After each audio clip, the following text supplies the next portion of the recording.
तो चलिए आज सूरदास की एक ऐसी कविता की दुनिया में चलते हैं जो देखने में तो बहुत सीधी सादी लगती है, लेकिन अंदर से उतनी ही गहरी और कह सकते हैं पेचीदा है। ये कहानी है एक ऐसी बातचीत की जिसमें चतुराई, इमोशंस और जबरदस्त व्यंग्य सब एक साथ मिलेगा। तो आइए इस कमाल की रचना की परतें खोलते हैं। कविता शुरू होती है इस एक लाइन से, उद्धव तुम हो अति बड़भागी।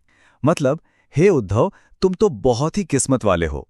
अब सुनने में तो ये एक सीधी सी तारीफ लगती है ना? पर क्या ये सच में एक तारीफ है या फिर इसके पीछे कोई बहुत गहरा ताना छिपा हुआ है?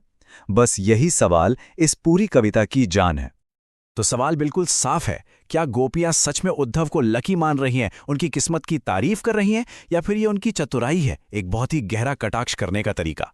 इसी सवाल का जवाब इस कविता की आत्मा है और आज हम मिलकर इसी की तह तक पहुंचेंगे।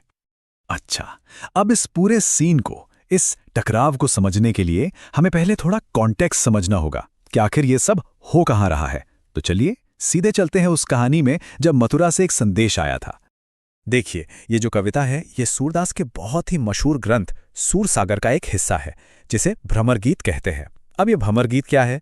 ये उस बेहद इमोशनल मोमेंट के बारे में है जब कृष्ण के दोस्त उद्धव गोपियों को समझाने बुझाने आते हैं। और यकीन मानिए, ये भारतीय साहित्य के सबसे पावरफुल और इमोशनल सीन्स में से एक गिना जाता है। और उद्धव संदेश क्या लेके आए हैं? वो एक दिल तोड़ने वाली खबर लाए हैं कि श्री कृष्ण अब वापस नहीं आएंगे। सोचिए, गोपियों के लिए तो यह खबर किसी पहाड़ टूटने जैसी थी, और बस उनका यही दुख, यही निराशा इस पूरी बातचीत की बुनियाद बन जाती है। तो अब हमें पता है कि गोपियां कितनी दुखी हैं, है ना? तो चलिए अब वापस उसी पहली लाइन पर लौटते हैं और अब देखते हैं कि उनका वो भाग्यशाली शब्द कैसे एक जबरदस्त ताना बन जाता है।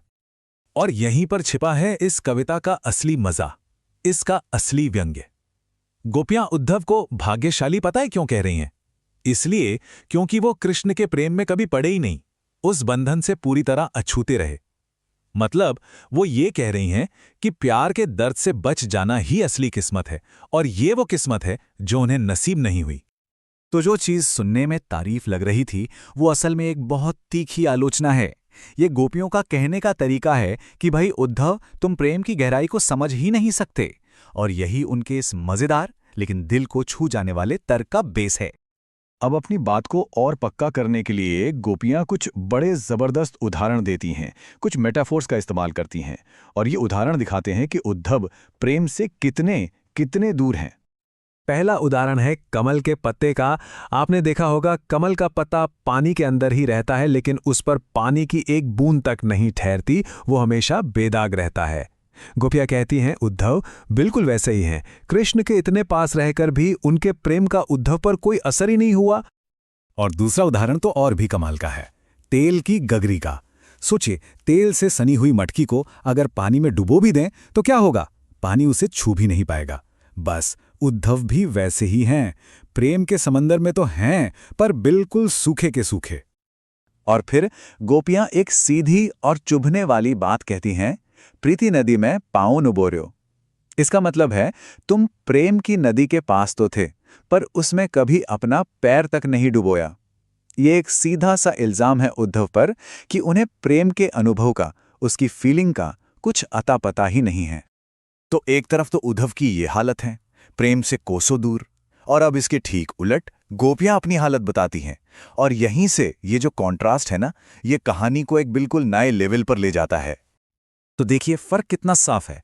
एक तरफ उद्धव हैं जिन्होंने प्रेम की नदी में कभी पैर तक नहीं डाला, और दूसरी तरफ हैं गोपियां जो कृष्ण के प्रेम में कह सकते हैं कि गले गले तक डूबी हुई हैं, पूरी तरह उलझ चुकी हैं। ये तुलना हमें दिखाती है कि प्यार के दो कितने अलग अलग, बिल्कुल जुदा अनुभव हो सकते हैं। और अपनी इस हालत को, अपनी इस उलझन को समझाने के लिए गोपियां अब अपना एक उदाहरण देती हैं, एक ऐसा मेटाफर जो उनके प्यार की गहराई और उनकी लाचारी दोनों को एक साथ सामने रख देता है। वो कहती हैं कि हम तो उन चींटियों की तरह हैं जो गुड़ से चिपक जाती हैं। अब इस उदाहरण में मिठास भी है और एक तरह का जाल भी। कृष्ण का प्रेम गुड़ की तरह मीठा तो बहुत है, लेकिन ये एक ऐसा बंधन भी है जिससे वो ना तो निकल सकती हैं और सच कहें तो शायद निकलना भी नहीं चाहती। तो इन सारे तर्कों, इन सारे उदाहरणों के बाद आखिर ये कविता हमें कहाँ लेकर जाती है? इस पूरे व्यंग्य का, इस सरकाज़म का फाइनल मैसेज क्या है? देखिए, आखिर में ये कविता ज्ञान के ऊपर प्रेम की जीत का जश्न है, वैराग्य या डिटैचमेंट के ऊपर अनुभव यानी एक्सपीरियंस की जीत का। गोपियों के लिए असली ज्ञान प्रेम में पूरी तरह डूब जाने में है, न कि उससे दूर खड़े होकर उसका एनालिसिस करने में।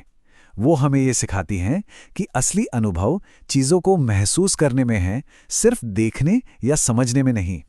तो आखिर में एक सवाल सबके लिए है, सोचने के लिए, कौन सा सच ज्यादा बड़ा है? वो प्यार जिसे दूर से देखकर समझा जा सकता है, या वो प्यार जिससे बच पाना मुमकिन ही ना हो, जिसमें डूब जाना ही किस्मत हो? इसका जवाब शायद हम सबके लिए अलग अलग होगा।